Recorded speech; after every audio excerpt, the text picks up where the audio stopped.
हमारे छोटे भाई की बीवी और उसमें शादी के बाद से अनबन चल रही थी, तो उन्होंने दोनों ने आपसी सहमति से तलाक ले लिया और नोटरी पब्लिक के जाके निष्पादित कर दिया।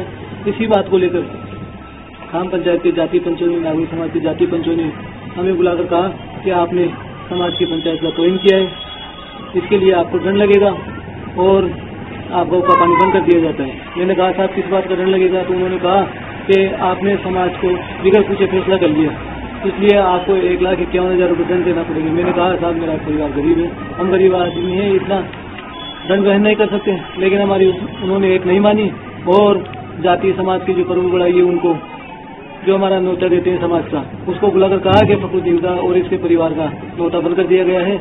आज के बाद समाज में इसके कोई न्योता नहीं जाना चाहिए और इसको बाहर कर दिया गया है और इसका का पानी बंद कर दिया गया है। मैंने रिक्वेस्ट की, नहीं मानी, इसको चलते मैंने आज थाने में मुकदमा दर्ज कराया है, पुलिस ने मुकदमा दर्ज कर लिया है और अब मैं चाहता हूँ कि इस पे कार्रवाई हो, इनके खिलाफ कार्रवाई हो। कितने लोग हैं इसमें?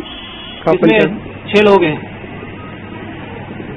6 लोगों ने ये तो कल की फरमान सुना है और हमें काफी दबाव बना रहे हैं, दंड मांग रहे हैं हमसे 1,51,000 रुपये, हम इतना दे नहीं सकते और हमारे पे बार दबाव बना दे रहे। समाज पे भी दबाव बनाया कि कोई इनको बुलाएगा या इनके साथ व्यवहार रखेगा, उसको भी समाज से बाहर कर दिया जाएगा। जबकि हमारे रिश्तेदार में शादी है और उस शादी वालों को भी पाबंद कर दिया। रिश्तेदार को अगर आप बुलाएंगे तो समाज आपकी शादी में नहीं आएगा। किस तरह की पीड़ाएं आपके सामने आ रही है? पीड़ाएं आ रही है कि समाज में हमारा बंद कर दिया, समाज में जाना, कोई समाज हमें बुलाता नहीं है और अगर समाज बुलाता है तो उन पे भी दंड करने के लिए तैयार है। समाज को पाबंद कर दिया गया है इनके द्वारा। ये खाप पंचायत चला रखे हैं, इन पे कार्रवाई होनी चाहिए।